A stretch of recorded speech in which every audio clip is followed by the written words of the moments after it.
আজকে আমরা করব হোমমেড ফেসিয়াল 4টে স্টেপে। কি করে করতে হয় চলো তোমাদেরকে বলি। প্রথমেই আমি মুখটা ধুয়ে চলে এসেছি, দেখো ক্লিন করে নিয়েছি ফেস ওয়াশ দিয়ে। তো এরপর আমি এই টোনারটা ইউজ করব। এই টোনারটা তোমার গ্রিন টি আর শসা দিয়ে করেছি। তো এই টোনারটা আমি কি করে বানিয়েছি যদি তোমরা জানতে চাও তাহলে ডেসক্রিপশন বক্সে লিঙ্ক দেওয়া থাকবে, সেখান থেকে তোমরা ইজি পেয়ে যাবে। তো প্রথমেই আমি এটাকে স্প্রে করে নেব। স্প্রে করে নিয়েছি, এটাকে 5 মিনিট আমি রেখে দেওয়াই হবে, আমার স্কিনে এটা অ্যাবজর্ব হয়ে যায়। তারপরে আবার নেক্সট স্টেপ দেখাচ্ছি। দেখো আমার স্কিনে কিন্তু টোনারটা পুরো অ্যাবজর্ব করে নিয়েছে। এবার সেকেন্ড স্টেপে চলে যাব আমরা স্ক্রাবারে। তো এই দেখো যে স্ক্রাবারটা, এই টক দই দিয়ে আমি এই স্ক্রাবারটা বানিয়েছি। সঙ্গে আরও অনেক কিছু আছে, তোমরা যদি জানতে চাও এর লিঙ্ক আমার ডেসক্রিপশন বক্সে থাকবে, তোমরা ইজি পেয়ে যাবে। এই স্ক্রাবারটা আমি তোমাদেরকে অ্যাপ্লাই করে দেখাচ্ছি কিভাবে তোমরা অ্যাপ্লাই করবে। তো আমি এই যে স্ক্রাবারটা নিয়েছি, নিয়ে দেখো আলতো হাতে করে এই চোখের নিচ, ঠোঁটের ওপর, কপাল সব জায়গায়, খুব জোরে জোরে করবে না, কিন্তু মোটামুটি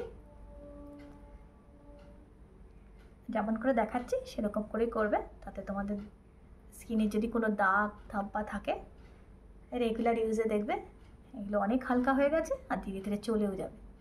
চলে এসেছি, আর এটা মাখার পর দেখবে স্কিনে যদি দাগ ধাব্বা থাকে, তো আগেও বলেছি তোমাদের, সেগুলো সব চলে যাবে। তো এর পেছনেও, এই স্ক্রাবারটার পেছনেও একটা ইতিহাস আছে। তো আমার দিদি আর কি পোস্টিংয়ে, আমার এক খুড়তুতো দিদি পোস্টিংয়ে রাজস্থানে গেছিলো। যাওয়ার পরে তখন খুব গরম ছিল সেখানে, মানে পুরো না যা গায়ের রঙ, আমার দিদি খুব পরিষ্কার ছিল না, মিডিয়ামই, কিন্তু যাওয়ার পর পুরোপুরি পুড়ে যায়। তখন কিন্তু আমার দিদি এই যে স্ক্রাবারটা এটা রেগুলার ওয়াইজ ইউজ করতে থাকে, কিন্তু করতে করতে আগের রঙে ফিরে আসে। তো সেই আমার সঙ্গে শেয়ার করেছিল, তো আমিও সেজন্য তোমাদের সঙ্গে এই স্ক্রাবারটা শেয়ার করলাম। নম্বর স্টেপ হচ্ছে তোমার মাসাজ। আর মাসাজ কী দিয়ে করি চলো, আমরা একটা ক্রিম বানাবো একদম ইজি। চলো দেখাই। এর মতনই একটু নিয়ে অ্যালোভেরা নেবো আর একটা ভিটামিন ই ক্যাপসুল। এই ক্রিমটাকে পুরো আমি রেডি করে নিয়েছি। এবার এটাকে আমি কি করে মাসাজ করে করতে হয় সেটা তোমাদেরকে দেখাই। তোমাদেরকে একটা জিনিস বলে দিই, দেখো তোমরা যখন মাসাজ করবে এরকমভাবে কখনো নেবে না, কিন্তু তাতে স্কিন চলে যায়। তোমরা সবসময় চেষ্টা করবে এরকমভাবে মাসাজ করার, এই যে এরকমভাবে, তাতে স্কিন ঝুলে গেলেও কিন্তু স্কিন ঠিক হয়ে যায় এরকম করে মাসাজ করলে। এদিকটাও এমনি করে করবে, দেখো এই যে গলার থেকে এমনি করে, নিচে নামাবে না কোনো সময়, এরকমভাবে করবে। এই দেখো এরকম করে এই হেয়ারগুলোতে মাসাজ ভালো করে করবে।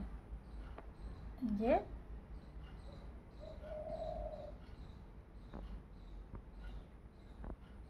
একটা স্টেপ তোমরা এইভাবে করবে, তাতে তোমাদের এই যে ঠোঁটের পাশে যেগুলো ঝুলে যায় সেগুলো ঠিক হয়ে যাবে। নিয়ে এরকম এরকম এমনিভাবে করবে, মোটামুটি 5 মিনিট মতো ম্যাসাজ করবে। তারপর ভিজে রুমাল বা তোয়ালে দিয়ে মুখটা মুছে নেবে। ভিজে রুমাল দিয়ে পুরো মুখটাকে মুছে নিচ্ছে, তোমরা এইভাবে মুছে নেবে।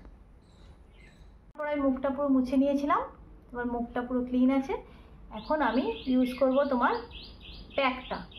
এই যে এই প্যাকটা, এর মধ্যে মুলতানি মাটি আছে, আরও অনেক কিছু আছে, সেটা দিয়ে তৈরি করেছি প্যাকটা। এই প্যাকটা মাখলে পরে তোমরা এমনি পরিষ্কার থাকবে, স্কিন কিন্তু পরিষ্কার হবে। তো এই প্যাকটার যদি তোমাদের রেসিপি লাগে তো আমার ডেসক্রিপশন বক্সে দেওয়া থাকবে, তোমরা সেখান থেকে ইজিভাবে দেখে নিতে পারবে। তো চলো আমরা অ্যাপ্লাই করে দেখাই কী করে অ্যাপ্লাই করবো এটাকে। তো চোখটা বাদ দিয়েছি, চোখ সেন্সিটিভ তো ওখানে দেওয়া যাবে না। তো পুরো মুখটা আমার অ্যাপ্লাই করে যতক্ষণ না শুকাচ্ছে, শুকিয়ে গেলে এটা ধুয়ে ফেলবো। দেখো মুখ পুরো ক্লিন করে চলে এসেছি, দেখো স্কিন কিন্তু এখন পুরো ক্লিয়ার হয়ে গেছে। তোমরা এইভাবে 4টে স্টেপে খুব ইজি করতে থাকো, দেখবে তোমাদের স্কিন খুব ভালো থাকবে। আর যা তোমাদের গায়ের রঙ আছে তার থেকে ডেফিনেটলি 1 শেড হলেও পরিষ্কার হবে, এটা আমি তোমাদের বলে দিলাম।